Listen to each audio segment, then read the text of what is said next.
IT job కోసం try చేస్తున్నారా? Coding ట్యూటర్లో training తో పాటు స్టైఫండ్ అండ్ 100% జాబ్ గ్యారంటీ. కోల్కతాలో వైద్యురాలి ఘటన జరిగిన తర్వాత అక్కడ జరుగుతున్న పరిస్థితులు మనం చూస్తున్నాం. తాజాగా మంగళవారం కోల్కతాలో తీవ్ర ఉద్రిక్త పరిస్థితులు నెలకొన్నాయి.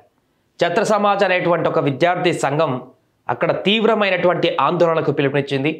వెంటనే రాజీనామా చేయాలి మమతా బెనర్జీ అంటూ అక్కడ వైద్యురాలికి జరిగినటువంటి ఘటనకు సంబంధించి నిరసిస్తూ మహిళల రక్షణ కోసం వారు తీవ్రమైనటువంటి ఆందోళన చేశారు. ఇక్కడ ట్విస్ట్ ఏంటంటే ఈ ఆందోళనకు సంబంధించి జూనియర్ వైద్యులు అక్కడ గత కొన్ని రోజుల నుంచి తీవ్ర ఆందోళన చేస్తున్నటువంటి కోల్కతాలో జూనియర్ వైద్యులు ఎలాంటి సపోర్ట్ చేయలేదు. అలాగే ఇతర వామపక్ష విద్యార్థులు కానీ ఇతర విద్యార్థి సంఘాలు కానీ ఏ యొక్క విద్యార్థి సంఘాలు కూడా వీరు చేస్తున్నటువంటి ఈ యొక్క పోరాటానికి సపోర్ట్ చేయలేదు.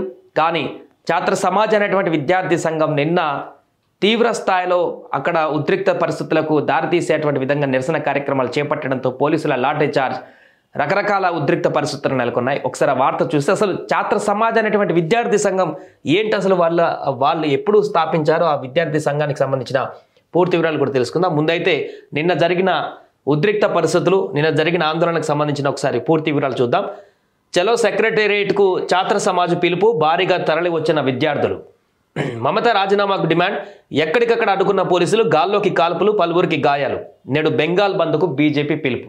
కోల్కతాలో నగర వీధులు మంగళవారం రణరంగంగా మారాయి. జూనియర్ వైద్యురాలి అత్యాచార ఘటనను నిరసిస్తూ పశ్చిమ బంగా ఛాత్ర సమాజ్ మంగళవారం హౌడా నుండి నిర్వహించిన నభన్నా అభియాన్ ర్యాలీ హింసాత్మకంగా మారింది. సీఎం మమతా బెనర్జీ రాజీనామా డిమాండ్తో విద్యార్థులు నిర్వహించిన ఈ ర్యాలీని అడ్డుకునేందుకు పోలీసులు ఎక్కడికక్కడ బారికేడ్లు ఏర్పాటు చేశారు. బారికేడ్లను విద్యార్థులు తొలగించకుండా ఉండేందుకు పోలీసులు వాటికి గ్రీజ్ రాస్తున్న దృశ్యాలు కూడా సోషల్ మీడియాలో వైరల్గా మారాయి. ముందు జాగ్రత్తగా 4 విద్యార్థులను సోమవారం రాత్రి అదుపులోకి తీసుకున్నారు.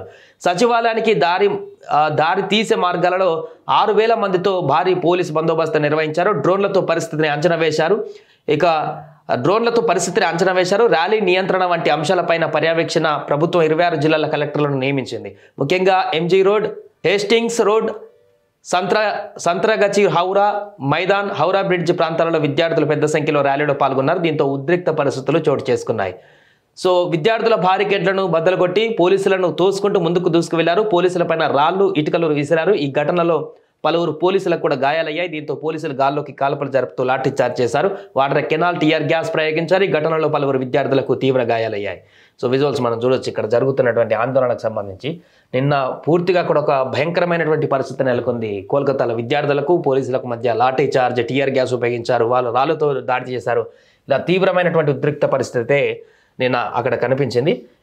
ఈ యొక్క ఉద్రిక్త పరిస్థితులు వారు చేసినటువంటి దానికి సంబంధించి ఈరోజు బీజేపీ అక్కడ బెంగాల్ బంద్కి పిలుపునివ్వడం జరిగింది రాష్ట్ర వ్యాప్తంగా. అసలు ఈ ఛాత్ర సమాజ్ అనేటువంటి విద్యార్థి సంఘం ఏంటి, దీనికి సంబంధించిన పూర్తి వివరాలు ఒకసారి చూద్దాం. ఈ పశ్చిమ బంగా ఛాత్ర సమాజ్ అనేది ఇంతవరకు ఆ విద్యార్థి సంఘం రికార్డులు కూడా నమోదు కానటువంటి పరిస్థితి గత కొన్ని వారాల కిందటే తెరపైకి వచ్చింది. రవీంద్ర భారతి యూనివర్సిటీ మాస్టర్స్ విద్యార్థి ప్రబీర్ దాస్, అలాగే కళ్యాణి యూనివర్సిటీకి చెందిన శుభంకర్ హాల్దార్, రవీంద్ర ముక్తా యూనివర్సిటీ విద్యార్థి సయన్ లహీర్ కలిసి 3 వ్యక్తులు కలిసి నభన్నా అభియాన్ పేరుతో ఆందోళనకు నేతృత్వం వహించారు. నిన్న అక్కడ జరిగినటువంటి ఘటనకు సంబంధించి ఈ యొక్క విద్యార్థి సంఘానికి ఎలాంటి రాజకీయ ప్రమేయం కూడా లేదు. ఏ యొక్క రాజకీయ ప్రేరేపితమైనటువంటి పార్టీ కూడా కాదనేటువంటి విషయం స్పష్టమవుతుంది. ఇక్కడ అత్యాచార ఘటనను నిరసిస్తూ ఆందోళన చేస్తున్నటువంటి జూనియర్ వైద్యులు కూడా నిన్న నభన్నా మార్చుకు దూరంగా ఉన్నారు. ఆ విద్యార్థులు చేసినటువంటి ఛాత్ర సమాజ్ చేసినటువంటి ఆందోళనకు వారు దూరంగా ఉన్నటువంటి పరిస్థితి. మిగతా విద్యార్థి సంఘాలు కూడా పూర్తిగా దూరంగా ఉన్నాయి. ప్రభుత్వం ఏం చెప్తుందంటే నిన్న వీరు చేసినటువంటి ఆందోళనకు ఎలాంటి అర్హత లేదు, అందుకే మేము పర్మిషన్ కూడా లేదు, అందుకనే అడ్డుకున్నామంటూ కూడా వారు చెప్తున్నారు. బట్ ఆందోళన వీళ్ళు చేస్తున్నదంటే పూర్తిగా న్యాయం జరగాల్సిందే, ఖచ్చితంగా పూర్తిగా అక్కడ రాజీనామా చేయాలి ముఖ్యమంత్రి అంటూ కూడా చెప్తున్నారు. ఈ ఛాత్ర సమాజ్ అనేటువంటి కొద్ది రోజుల క్రితమే ఏర్పడ్డటువంటి ఈ యొక్క విద్యార్థి సంఘం తీవ్ర ఆందోళనకు గురి చేసింది.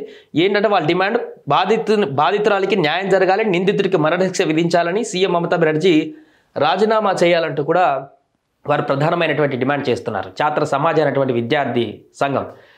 వారికి ఎలాంటి బ్యాక్గ్రౌండ్ నేపథ్యం లేదు, రికార్డుల్లో రిజిస్టర్ అయినటువంటి నేపథ్యం లేదు, అంతకుముందు గత కొన్ని సంవత్సరాల నుంచి విద్యార్థి సంఘం మూవ్ అవుతున్నటువంటి పరిస్థితి లేదు, అనేక ఉద్యమాలు చేస్తున్నటువంటి సంఘంగా కూడా గుర్తింపు లేదు. బట్ వారి ఇంటెన్షన్ ఒకటే, బాధితురాలికి న్యాయం జరగాలి, నిందితుడికి తక్షణమే శిక్ష పడాలి, ముఖ్యమంత్రి రాజీనామా చేయాలి. సో ఆ విద్యార్థి సంఘం ఇంత బలోపేతం కావడానికి కారణం ఏంటంటే ఎలాంటి ఇంతకుముందు ఎలాంటి వేరే కారణాలు లేకుండా పూర్తిగా ఈ వైద్యురాలి పట్ల జరిగినటువంటి ఘటన, మహిళలపైన జరుగుతున్నటువంటి ఆందోళనను లక్ష్యంగా చేసుకొని పుట్టినటువంటి విద్యార్థి సంఘంగా అది మూవ్ అవుతుంది.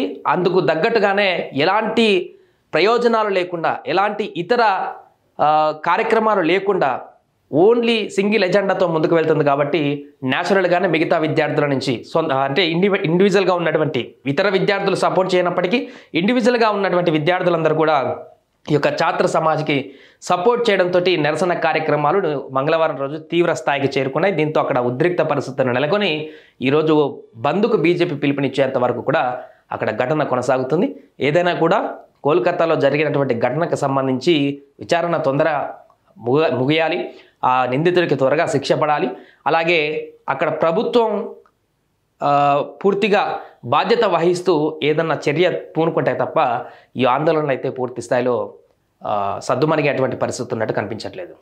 సుమన్ టీవీలో మీ పర్సనల్ అండ్ బిజినెస్ ప్రమోషన్స్ కోసం కింది నెంబర్కి కాంటాక్ట్ చేయండి.